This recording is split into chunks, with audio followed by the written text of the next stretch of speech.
Hello friends, मी Vishakha. Global online मराठीमध्ये आपल्या सर्वांचं स्वागत आहे. आजच्या सेशनमध्ये आपल्याला RTMNU म्हणजेच राष्ट्रसंत तुकडोजी महाराज युनिव्हर्सिटी, नागपूर युनिव्हर्सिटी यांच्या PhD एंट्रन्स टेस्ट 2025 साठी प्रिपरेशन करायचं आहे. रिसर्च मेथॉलॉजी या पार्टसाठी. जसं की आपण हा पार्ट जो आहे तो 40 मार्क्ससाठी प्रिपेअर करतोय आणि MCQ थ्रू प्रिपेअर करतोय, जो तुम्हाला नक्कीच हेल्पफुल ठरेल येणाऱ्या एक्झाममध्ये मॅक्झिमम स्कोर करण्यासाठी. ज्याचं याचं आपलं 14वं लेक्चर आहे आणि ऑलरेडी 13 लेक्चर झालेले आहेत, ते देखील तुम्ही बघू शकता. तुम्हाला नक्कीच हेल्प होईल त्याची. So let's start with today session. Session start करण्यापूर्वी एक इम्पॉर्टंट सूचना किंवा संधी आहे त्या स्टुडंटसाठी जे स्टुडंट्स यावर्षीची एक्झाम टार्गेट करतायत त्यांच्यासाठी स्पेशली रिसर्च मेथॉलॉजी म्हणजेच आपला जो पार्ट ए आहे, ज्यामध्ये आपण जनरल ॲप्टिट्यूड रिसर्च मेथॉलॉजी हा पूर्ण पार्ट कंप्लीट करण्यासाठी एक फुल कोर्स आम्ही घेऊन आलो आहोत. ज्या फुल कोर्समध्ये आम्ही तुम्हाला देत आहोत गॅरंटीड सिलेक्शन मिळण्याचे चान्सेस, कारण या फुल कोर्समध्ये आम्ही तुम्हाला प्रोव्हाइड करणार आहोत संपूर्ण अभ्यासक्रमाला नोट्स, संपूर्ण अभ्यासक्रमाला notes, mock test, video lectures, daily live lectures, 1500 plus MCQ PDF जी तुम्हाला प्रिपरेशन करण्यासाठी खूप हेल्पफुल ठरणार आहे. या फुल कोर्सची फीस फक्त 799 रुपये आहे आणि प्रोसिजर देखील जॉईन होण्यासाठी खूप इझी आहे. इकडे दिलेल्या व्हॉट्सअप नंबरला मेसेज करा आणि लगेचच जॉईन व्हा RTMNUच्या प्रिपरेशनसाठी. न्यू बॅच जी आहे ती 21 जानेवारी पासून स्टार्ट होते. लवकरच आपलं रजिस्ट्रेशन करा आणि प्रिपरेशनला सुरुवात करा. ओके, बघूया आजचा पहिला प्रश्न काय आहे. In order to pursue the research, which of the following is priorly required? इथं आपल्याला प्रश्न काय विचारलेला आहे की आपल्याला स्टडी करताना कुठला एक आयटम किंवा कुठली एक गोष्ट जी आहे ती रिक्वायर्ड आहे कुठल्याही स्टडीचा म्हणजे कुठल्याही रिसर्चची सुरुवात करताना. जे ऑप्शन्स दिलेले आहेत ते बघूयात आपण काय आहेत. डेव्हलपिंग अ रिसर्च डिझाईन, संशोधन डिझाईन विकसित करणे. फॉर्मॅटिंग अ रिसर्च क्वेश्चन, संशोधन प्रश्न तयार करीत आहे. Deciding about the data analysis procedure, data विश्लेषण प्रक्रियेबद्दल निर्णय घेत आहे किंवा घेणे. फॉर्म्युलेटिंग अ रिसर्च हायपोथेसिस, संशोधन गृहीतक बनवणे. तर यापैकी कुठली गोष्ट अशी आहे जी प्रायरली म्हणजे एकदम पहिल्या महत्वावरती, पहिल्या पॉइंट वरती आवश्यक आहे रिसर्च करताना. तर हे जे सगळे पॉइंट्स आहेत ते आपल्याला रिसर्च करताना आवश्यकच असतात. पण सगळ्यात पहिली गोष्ट ऑप्शन पैकी दिलेली कुठली गोष्ट अशी आहे जी आपल्याला आवश्यक असते रिसर्च साठी. तर बघूया. Developing a research, research develop करणं तेवढं महत्वाचं आहे का त्याला आपण फर्स्ट नंबरला ठेवू शकतो का? नाही. दुसरं काय, फॉर्म्युलेटिंग अ रिसर्च क्वेश्चन. तर ही जी गोष्ट आहे रिसर्च क्वेश्चन तयार करणं, तर ही सगळ्यात प्रायरली रिक्वायर्ड गोष्ट आहे रिसर्च साठी. जर आपल्याकडे क्वेश्चनच नसेल तर आपण रिसर्च कशावर करणार? मग आपलं करेक्ट क्वेश्चनचा आन्सर काय असणार इथे? Formulating a research question. Formulating a research question म्हणजे संशोधन प्रश्न तयार करणे ही सगळ्यात महत्वाची गोष्ट आहे कुठलाही रिसर्च करण्यासाठी. म्हणून आपलं करेक्ट आन्सर इथे बी आलेला आहे.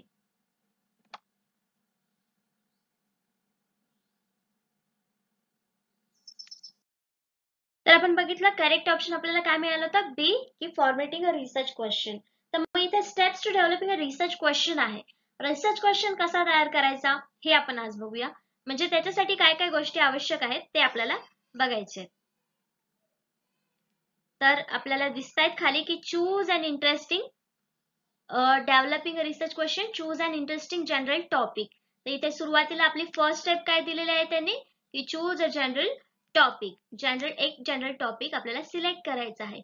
Most professional researchers focuses on topics they are genuinely interested in study. तर काय करतात जे रिसर्चर्स आपले रिसर्च करत असतात ते काय करतात, जो टॉपिक तो टॉपिक निवडतात ज्याच्यामध्ये त्यांना इंटरेस्ट आहे, ज्याच्यामध्ये त्यांनी ऑलरेडी स्टडी केलेला आहे आणि त्यामध्ये त्यांना थोडासा इंटरेस्ट आहे, असा टॉपिक ते निवडत असतात. मग नंतर दुसरी स्टेप काय येते रिसर्च क्वेश्चनची, ती आहे do some primary research on your general topic.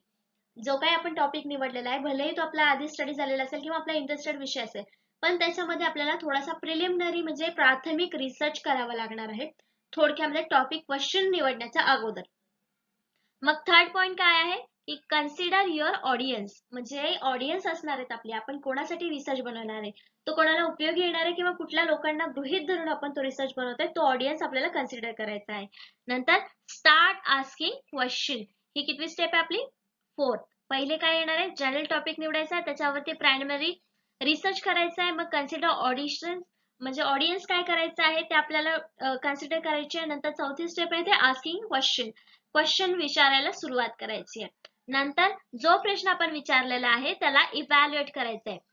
जो क्वेश्चन आपण स्टार्ट केलेला आहे विचारायला त्याला मूल्यांकन करायचं, त्याचं मूल्यांकन, तो क्वेश्चन बरोबर आहे का, तो प्रश्न जर विचारला तर त्याचा आन्सर आपल्याला असं मिळालं तर त्याचं कितीपट आन्सर आपल्याला योग्य असेल किंवा किती लोकांना युजफुल ठरणार आहे ते करायचं. आणि जेव्हा आपला क्वेश्चन एकदा इव्हॅल्युएट झाला, मूल्यांकन झालं, की मग 6th स्टेज असणारी आपली ती आहे बिगिन युअर रिसर्च. जेव्हा आपला रिसर्च क्वेश्चन सिलेक्ट होईल तेव्हा आपला रिसर्च बिगिन होईल.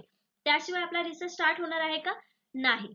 म्हणून आपल्याला काय आवश्यक आहे, सगळ्यात पहिले रिसर्च साठी प्रायोरिटी बेसवर तर एखादा रिसर्च क्वेश्चन फॉर्म्युलेट करणे किंवा formulating a research question is a priority in research और developing a research.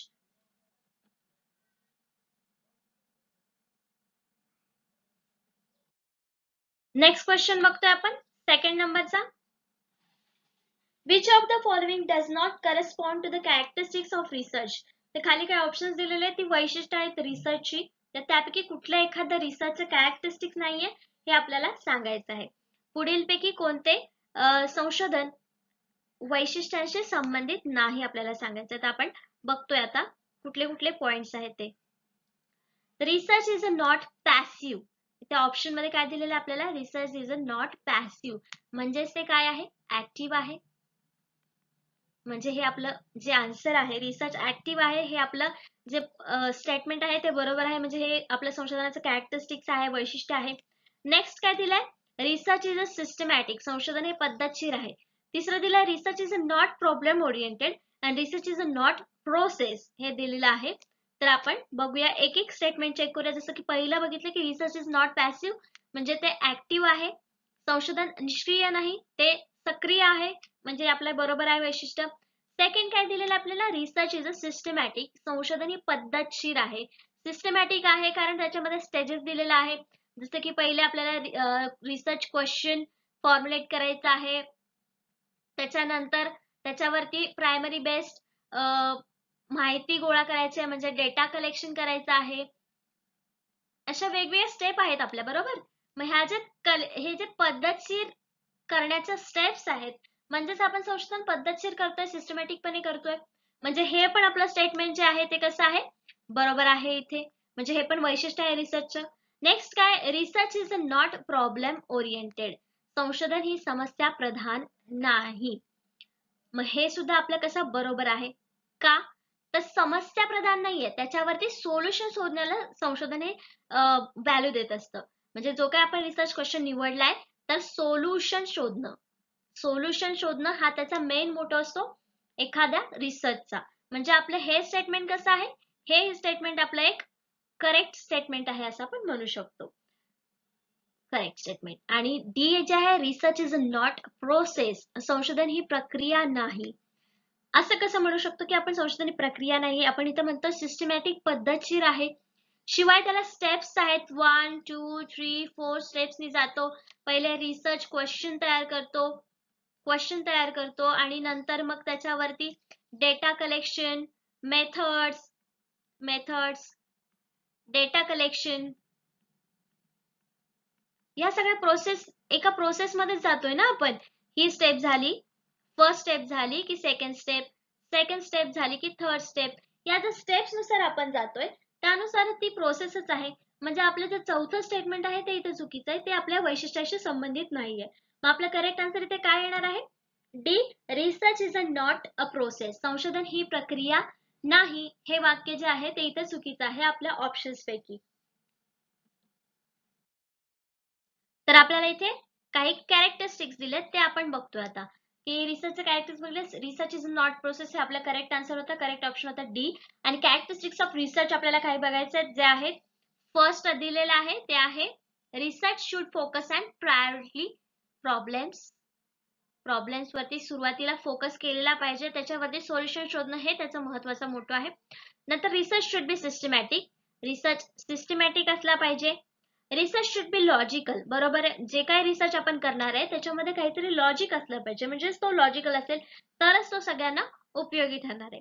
Research should be reproductive, हे झालं आपलं चौथं वैशिष्ट्य, कारण जर त्याच्यामध्ये काही प्रोडक्शनच नसेल तर त्याचा काय उपयोग होणार, का प्रोडक्शन आपण रिसर्च करून नाही, म्हणजेच तो काहीतरी रिप्रोडक्टिव्ह असले पाहिजे. रिसर्च शुड बी रिप्लिकेबल असला पाहिजे, त्यातून काहीतरी दिसलं पाहिजे, दुसऱ्या लोकांना त्यामध्ये काहीतरी जाणवलं पाहिजे, स्टडी करण्यासाठी उपयुक्त असला पाहिजे. म्हणजे हा एक झाला आपलं वैशिष्ट्य. आणि दुसरं 6वं वैशिष्ट्य आहे आपलं रिसर्च शुड बी जनरेटिव्ह, काहीतरी जनरेट करणारं पाहिजे, जनरेट केलेलं पाहिजे रिसर्च मध्ये, म्हणून ते एक जनरेटिव्ह असलं पाहिजे. हे एक आपलं कॅरेक्टरिस्टिक आहे रिसर्चचं. नंतर आहे research should be action oriented, म्हणजे त्याच्यावर काहीतरी ऍक्शन झाली पाहिजे, म्हणजे त्यातून काहीतरी आपल्याला उपाय मिळाला पाहिजे जो आपल्याला नेक्स्ट येणाऱ्या लोकांसाठी उपयुक्त असणार आहे. म्हणून आपले हे एक 7 कॅरेक्टरिस्टिक्स आहेत रिसर्चचे जे महत्वाचे आहेत असं आपण म्हणू शकतो. जर डिस्क्रिप्टिव्ह क्वेश्चन तर आपल्याला या एक्झामला येणार नाही आहेत, पण पुढे चालून आपण जेव्हा रिसर्च करणार आहोत तेव्हा आपल्या रिसर्च मध्ये हे सगळे पॉइंट्स दिसले पाहिजेत, म्हणजेच आपला रिसर्च कसा गुड रिसर्च होणार आहे किंवा रिसर्च चांगला होणार आहे. तर आपण नेक्स्ट क्वेश्चन बघतोय 3rd नंबरचा. Why do you need to review the existing literature, विद्यमान साहित्याचे पुनरावलोकन का करावे लागते? तर लिटरेचर रिव्ह्यू हा एक पॉइंट आहे. आपल्याला जेव्हा आपण विषय निवडतो त्याच्यानंतर आपल्याला हा पॉइंट घ्यावा लागतो, लिटरेचर रिव्ह्यू. तो कशासाठी करायचा असतो हे आपल्याला सांगायचं आहे. ऑप्शन्स दिलेले आहेत. To make sure you have a long list of references, हे आपल्याला इथे पहिलं ऑप्शन दिसतंय की रेफरन्सची लॉंग लिस्ट आपल्याला असावी, यासाठी आपल्याला दिलेलं आहे की तुम्हाला लिटरेचर रिव्ह्यू करायचं आहे रिसर्चसाठी. दुसरा आहे because without it you could never reach to required word count, म्हणजे शब्दांची संख्या वाढवण्यासाठी आपण रिसर्च करतोय किंवा लिटरेचर रिव्ह्यू करतोय. नेक्स्ट आहे to find out what is already known about your area of interest, म्हणजे जो काही तुमचा इंटरेस्ट आहे किंवा तुम्ही जो निवडलेला विषय आहे त्याच्याबद्दल आधीच काहीतरी माहिती आहे, यासाठी तुम्हाला आधी काय माहिती दिलेली आहे का हे शोधण्यासाठी तुम्हाला लिटरेचर रिव्ह्यू करायचं आहे.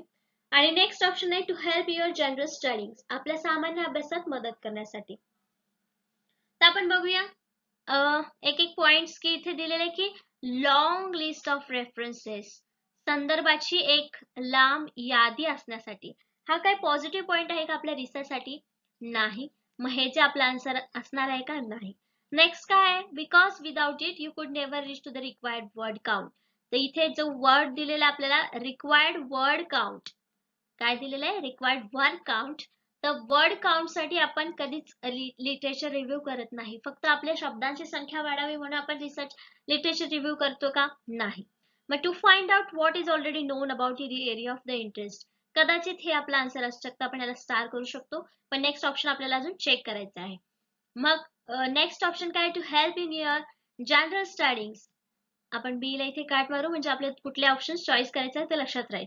To help your general studies, आपल्या सामान्य अभ्यासात मदत करण्यासाठी. सामान्य अभ्यासात मदत करण्यासाठी लिटरेचर रिव्ह्यू रिसर्च मध्ये करणं आवश्यक आहे का?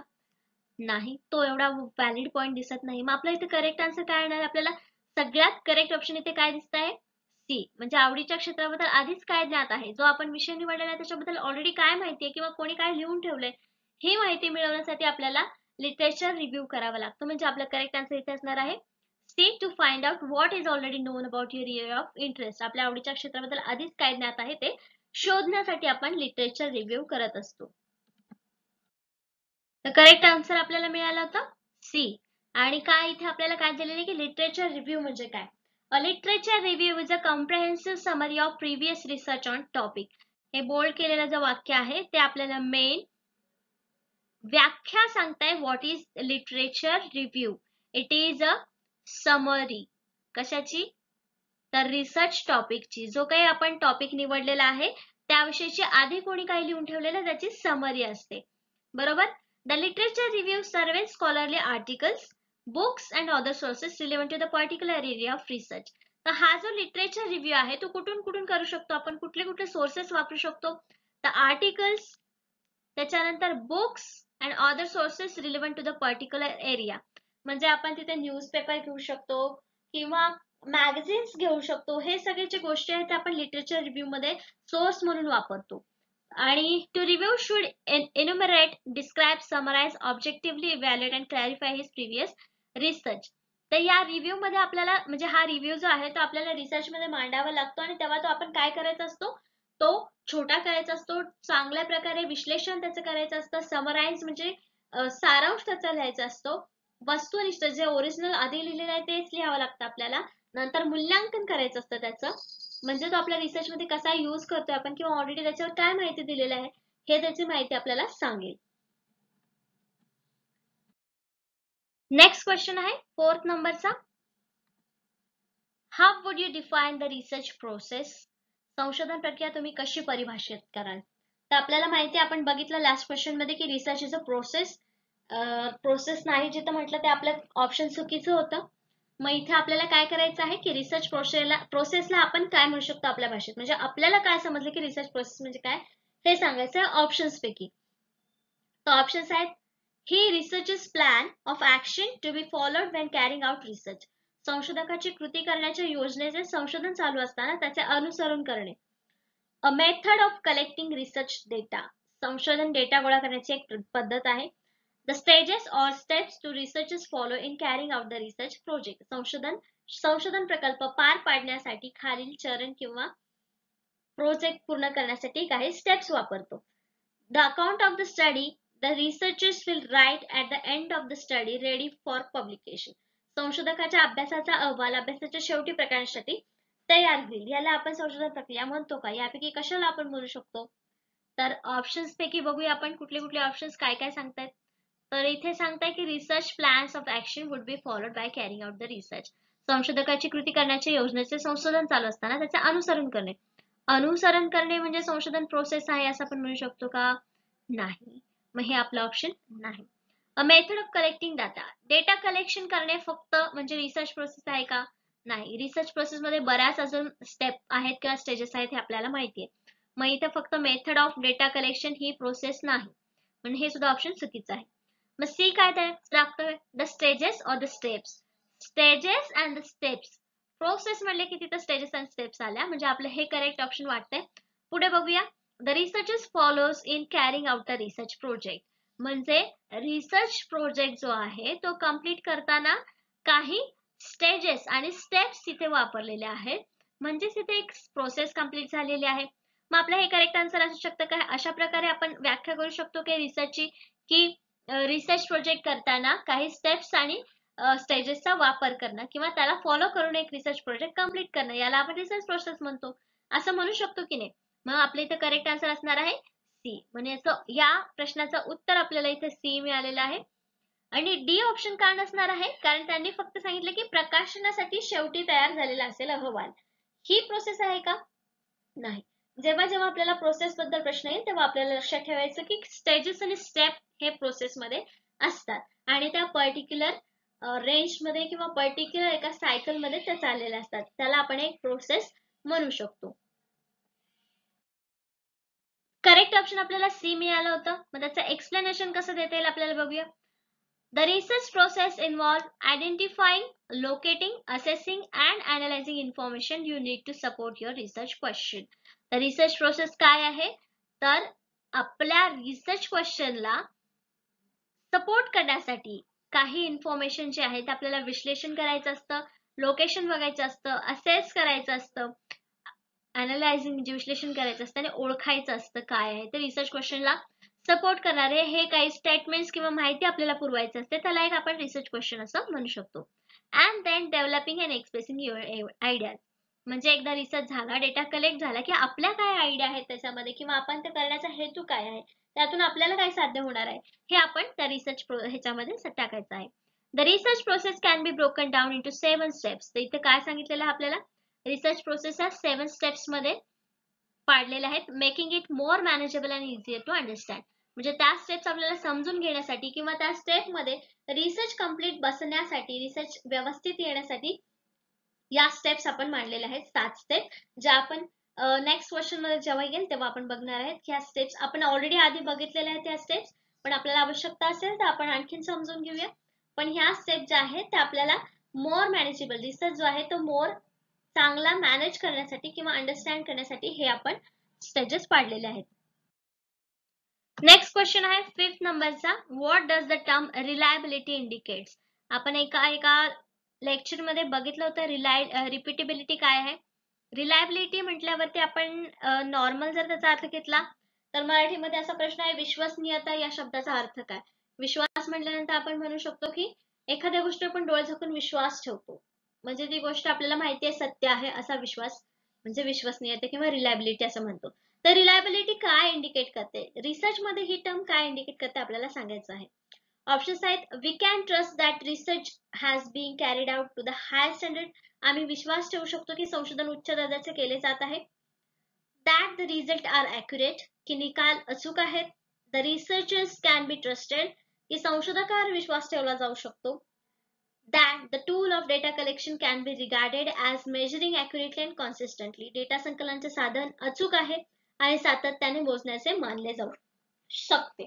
तर रिलायबिलिटी म्हणजे आपण काय सांगू शकतो? फक्त ट्रस्ट, संशोधनात म्हणजे हाय क्वालिटीचा आहे संशोधन म्हणून त्याच्यावर विश्वास ठेवू शकतो असा आहे का रिलायबिलिटीचा अर्थ? नाही. मग आपलं हे करेक्ट आन्सर आहे का? नाही. मग इथे सेकंड आहे की निकाल अचूक आहेत म्हणून नाही. मग संशोधकावर विश्वास ठेवला जाऊ शकतो ह्याला रिलायबिलिटी म्हणतात का? नाही. तर आपल्या इथे करेक्ट आन्सर ऑलरेडी आपल्याला आलेला आहे. ते की that the tool of data collection, जे डेटा कलेक्शनसाठी आपण टूल वापरलेले आहेत तेच अचूक आहेत. हे आपण रिलायबिलिटी मध्ये दाखवू शकतो किंवा इंडिकेट करतं. जेव्हा आपण विश्वास ठेवतो किंवा एखादं संशोधन हे रिलायबल असतं म्हणजेच त्याचे जे डेटा कलेक्शनचे टूल्स आहेत ते व्यवस्थित वापरले गेलेले आहेत आणि जेव्हा जेव्हा आपण तो रिसर्च लागू करून बघू तेव्हा ते योग्य असणार आहे असा त्याचा रिलायबिलिटीचा अर्थ आपण इथे इंडिकेट करू शकतो. करेक्ट ऑप्शन आपल्याला डी मिळालं होतं की जे टूल्स आहेत आणि डेटा कलेक्शनचे मेथड्स आहेत ते योग्य प्रकारे वापरले गेलेले आहेत असं आपण डेटा कलेक्शन विश्वसनीयता या टर्म मध्ये इंडिकेट करू शकतो. In research the term reliability means, आता इथे रिलायबिलिटी म्हणून काय सांगितलेलं आहे? रिपीटेबिलिटी, रिपीटेबिलिटी और कन्सिस्टन्सी. विश्वास म्हणजे यांनी काय सांगितलेलं आहे की त्याच्यामध्ये रिपीटेबिलिटी आहे जी कन्सेप्ट आपण आधी बघितली आहे आणि कन्सिस्टन्सी पण आहे म्हणजे कंटिन्युटी पण आहे. A major is considered reliable if it would give us the same result over again and again. रिपीटेबिलिटीचा अर्थ इथे आपल्याला परत एकदा सांगितलेला आहे की त्यांनी जी गोष्ट परत परत रिझल्ट सेम देते. जेव्हा आपण एका लॅब मध्ये मोजमाप घेतो आणि ते मोजमाप आपल्याला थोड्याफार फरकाने वेगवेगळे येतात पण तीच कंटिन्यू प्रोसेस आपण करत असतो त्याला काय म्हणतो आपण? रिपीटेबिलिटी. तर ती कन्सिस्टन्सी आणि रिपीटेबिलिटी जेव्हा असते तर ती टर्म रिलायबिलिटी आहे असं आपण म्हणू शकतो. त्याच्यामध्ये विश्वास आहे किंवा विश्वासार्हता आहे असं आपण म्हणू शकतो. A measure is considered reliable if it would give us same result over and over again. Assuming that we are measuring isn't changing. Let's explore in more detail what it means to say that measure is repeatable and consistent. तर काय सांगितलेलं आहे त्याने? मोर explain करताना काय सांगू शकतो आपण की जसं मी उदाहरण सांगितलं की एका लॅब मध्ये जर आपण एखाद्या ऍसिडचे किंवा एखाद्या रिएक्शनचे जर मेजर्स घेत असो, मोजमाप घेत असो आणि त्याच्यामध्ये आपल्याला रिझल्ट सेम येत आहे 2 वेळेस 3 वेळेस 4 वेळेस कंटिन्युअस आपल्याला हा रिझल्ट सेम आलाय तर ती रिपीटेबिलिटी आहे आणि ही टर्म रिलायबिलिटी मध्ये येते कारण विश्वास ठेवू शकतो आपण जेव्हा जेव्हा आपण हे परत करून बघतोय तेव्हा तेव्हा आपल्याला रिझल्ट सेम येतोय मग ती रिलायबिलिटी तिथे आपल्याला दिसून येते. नेक्स्ट क्वेश्चन आहे 6 नंबरचा. Data originally collected in process of investigation are known as. तर इथे आपल्याला विचारलेला आहे प्रश्न डेटा कलेक्शन वरती किंवा डेटाचे जे टाईप आहे त्याच्यावरती प्रश्न विचारलेला आहे. तपासणी प्रक्रियेमध्ये जमा केलेला डेटा म्हणून ओळखला जातो. कशाला म्हणतात? ऑप्शन्स आहेत foreign data, primary data, third data आणि सेकंडरी डेटा. तर ऑप्शन्स पैकी आपल्याला बघायचं आहे पहिला फॉरेन डेटा हा टाईप आहे का? नाही, म्हणजे हा जो ऑप्शन आहे तो आपला पहिलेच कट झालाय. नेक्स्ट आहे प्रायमरी डेटा, हे ऑप्शन आपलं असू शकतं. थर्ड डेटा, तिसरा डेटा हे काय आपल्याला माहिती आहे का डेटा कलेक्शन मध्ये काही टाईप आहे वगैरे? नाही, म्हणजे हे पण आपलं ऑप्शन गेलं. सेकंडरी डेटा, दुय्यम डेटा, तर हे दोन जे ऑप्शन आहेत यापैकी आपल्याला करेक्ट आन्सर चॉईस करायचा आहे. तर त्यांनी काय सांगितलंय? Data originally collected in process of investigation, म्हणजे ओरिजिनली हा डेटा जो आहे तो स्वतः आपण इन्व्हेस्टिगेट करतोय, तपासणी करतोय, रिसर्च करतोय तेव्हा आपल्याला मिळालेला आहे. मग लास्ट लेक्चर मध्ये आपण बघितलं होतं की प्रायमरी डेटा जो आहे त्याच्यामध्ये आपण स्वतः माहिती गोळा करत असतो. जो रिसर्चर आहे तो स्वतः इन्व्हेस्टिगेट करून स्वतः डेटा कलेक्शन करतो आणि माहिती मिळवत असतो, डेटा जमा करत असतो. मग याचा आन्सर आपल्याला काय असणार आहे? ऑफकोर्स प्रायमरी डेटा, बी हे आपलं इथे करेक्ट आन्सर असणार आहे. बी कसं ते आपण बघितलं, मुलाखत घेतो त्यातून आपण जो डेटा मिळतो तो प्रायमरी डेटा असतो, कारण तो आपण स्वतः गोळा केलेला असतो. तेच जर मुलाखत आधी कोणीतरी घेऊन ठेवलेलं असेल आणि मग त्याचा वापर आपण आपल्या रिसर्चमध्ये करणार असेल तर तो सेकंडरी डेटा असेल. भलेही तो इंटरव्ह्यूच असेल, मुलाखतच असेल, पण तो ऑलरेडी कोणीतरी घेऊन ठेवलेला आहे, म्हणून तो आपला सेकंडरी डेटा असणार आहे. मग इथे प्रश्नामध्ये आपल्याला दिलेलं आहे की सुरुवातीला कोण कलेक्ट करतो आहे आणि तो डेटा कुठला आहे, तर तो प्रायमरी डेटा आहे. तर आपल्याला करेक्ट आन्सर मिळाला होता बी, प्रायमरी डेटा. इथे परत सांगितलं की प्रायमरी डेटामध्ये काय काय येतं आणि सेकंडरी डेटामध्ये काय काय येतं. पण प्रायमरी डेटाचे एक्झाम्पल्स इथे दिलेले आहे. Primary data is a type of data is collected by research directly from the main source through interview. तर सांगितलं की प्रायमरी डेटामध्ये स्वतः रिसर्च जो आहे तो माहिती मिळवत असतो थ्रू इंटरव्ह्यू, सर्वे, एक्सपेरिमेंट्स म्हणजे प्रयोग, सर्वे किंवा मुलाखती यांच्याद्वारे ही माहिती मिळवत असतो. Primary data are usually collected from the source where the data originally originate from and are generated as a best kind of data research. तर इथे काय सांगितलेलं, ओरिजिनली कुठून हा डेटा मिळतो आपल्याला, जिथे बेस्ट सोर्स आहे किंवा बेस्ट काइंड ऑफ डेटा आहे तिथून आपण हा डेटा गोळा करत असतो, प्राथमिक डेटा गोळा करताना. Next, an example of primary data is national census data collected by the government. इथे त्यांनी आपल्याला काय दिलेलं आहे, एक्झाम्पल दिलेलं आहे. एक एक्झाम्पल दिलेलं आहे प्रायमरी डेटाचं. काय, तर नॅशनल सेन्सस, ज्याला आपण मराठीमध्ये बोलतो जनगणना. माहितीये कशी केली जाते, दर 10 वर्षांनी ही केली जाते आणि त्याच्यामध्ये सगळ्या लोकांची माहिती कलेक्ट केली जाते थ्रू सर्वे. मग इथे काय दिलेलं आहे, census data collected by the government, while an example of secondary data is that data collected from the online sources. तर हा जो डेटा आहे, सेन्सस मध्ये गोळा केलेला डेटा जो आहे तो प्रायमरी डेटा होतो, जेव्हा गव्हर्नमेंट हा डेटा जमा करत असते. पण तोच सेकंडरी डेटा म्हणून आपल्या रिसर्च मध्ये आपण वापरतो कधी, जेव्हा तो ऑनलाईन पब्लिश केला जातो आणि ऑनलाईन माहितीमधून, डेटामधून तो डेटा आपण आपल्या रिसर्च मध्ये वापरतो, तेव्हा तो सेकंडरी डेटा होतो. The secondary data collected from online sources could be primary data collected by another researchers may need to access the census result. म्हणजे इथे आपल्याला सेन्सस रिझल्ट जो आहे तो जेव्हा गव्हर्नमेंट कलेक्ट करते तेव्हा तो प्रायमरी असतो आणि जेव्हा तो आपण ऑनलाईन वापरतो, कसा वापरतो, ऑनलाईन ती माहिती वापरतो किंवा त्याचा आपला रेफरन्स आपण आपल्या रिसर्च मध्ये देतो, तेव्हा तो सेकंडरी होतो. कळालं आपल्याला इथे की प्रायमरी डेटा काय आहे आणि सेकंडरी डेटा काय. तर प्रायमरी डेटा हा कधीतरी सेकंडरी डेटा देखील होऊ शकतो. अशा प्रकारे आपण एक्सप्लेन करू शकतो प्रायमरी डेटा आणि सेकंडरी डेटा. तर नेक्स्ट क्वेश्चन आहे 7th नंबरचा, स्टॅटिस्टिकल एन्क्वायरी मीन्स. तर आपल्याला माहिती आहे की स्टॅटिस्टिक काय आहे, जे आपण आपल्या रिसर्च मध्ये आकड्यांची माहिती वापरण्यासाठी इथे वापरत असतो स्टॅटिस्टिक्स. तर स्टॅटिस्टिकल एन्क्वायरी मीन्स काय, सांख्यिकीय चौकशी म्हणजे काय हे आपल्याला सांगायचं आहे. ऑप्शन्स आहेत, it is science for knowledge, हे ज्ञानासाठी विज्ञान आहे. सर्च फॉर नॉलेज, ज्ञानाचा शोध घ्या. कलेक्शन ऑफ एनिथिंग, काहीही संग्रह. Search for knowledge with help of statistical method, सांख्यिकीय पद्धतीच्या मदतीने ज्ञानाचा शोध घ्या.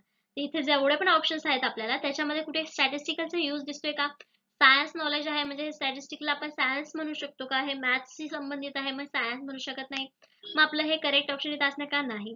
बी ऑप्शन आहे सर्च फॉर नॉलेज, स्टॅटिस्टिक्स मध्ये आपण नॉलेज सर्च करतो का, नाही, मग हे पण ऑप्शन नाही. कलेक्शन ऑफ एनिथिंग, काय कशाचाही संग्रह करणे म्हणजे स्टॅटिस्टिक का, नाही. सरळ सरळ हे तिन्ही ऑप्शन्स आपले चुकीचे आहेत. मग आपलं एकच ऑप्शन राहते ते म्हणजे search for knowledge with the help of statistical method म्हणजे स्टॅटिस्टिकल एन्क्वायरी आहे. सांख्यिकीय चौकशी म्हणजे सांख्याशीच रिलेटेड असणार ना, मग आपलं करेक्ट ऑप्शन इथे एकच दिसतंय जे आहे research for knowledge with the help of statistical method. मग आपलं करेक्ट आन्सर इथे आहे डी, सांख्यिकीय पद्धतीच्या मदतीने ज्ञानाचा शोध घेणे म्हणजे स्टॅटिस्टिकल एन्क्वायरी, सांख्यिकीय चौकशी होय. तर करेक्ट ऑप्शन आपल्याला मिळालं तर डी, की सांख्यिकीय पद्धतीने केलेली चौकशी किंवा सांख्यिकीय माहितीची चौकशी, त्याला आपण सांख्यिकीय चौकशी असं म्हणू शकतो. इथे काय दिलेलं आहे त्यांनी, statistical enquiry means statistical examination.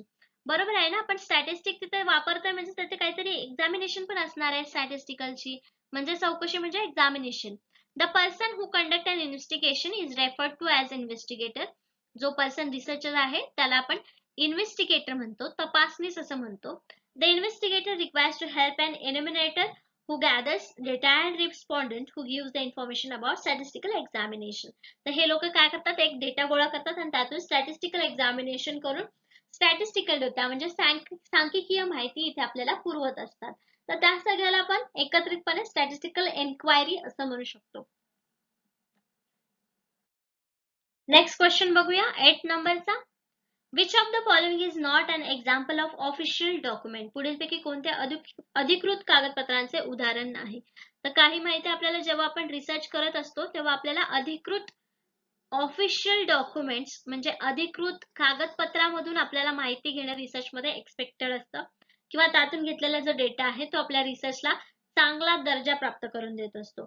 मग इथे काय सांगितलेलं आहे आपल्याला की कुठलं एक्झाम्पल ऑफिशियल डॉक्युमेंट्स? ऑप्शन्स आहेत. ऑप्शन्स बघूयात काय काय आहेत. पहिला आहे a report of public enquiry into the government finances, सरकारच्या वित्त पुरवठ्यावर सार्वजनिक चौकशीचा अहवाल. A PhD students collection of interview transcripts, documentation from the pharmaceutical company about a new drug म्हणजे नवीन औषधाबद्दल फार्मास्युटिकल कंपनीकडून दस्तऐवजीकरण. A leaked memo from one member of parliament to the another, एका संसदेच्या सदस्याकडून दुसऱ्या सभासदाकडे गेलेला मेमो.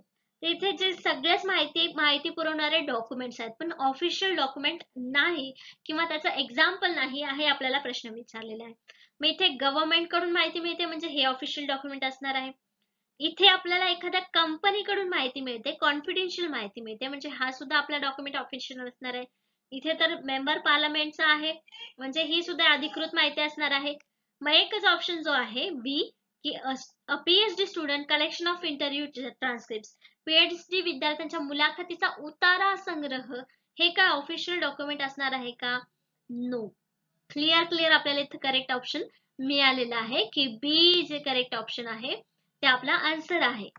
बी ऑप्शन आहे कारण PhD विद्यार्थ्यांचा मुलाखतीचा संग्रह जे आहे ते ऑफिशियल डॉक्युमेंट असणार आहे. हा तुम्ही त्याचा रेफरन्स घेऊ शकता पण ऑफिशियल डॉक्युमेंट म्हणून तिथे तुम्ही ह्याचा वापर करू शकत नाही डेटा कलेक्शन साठी.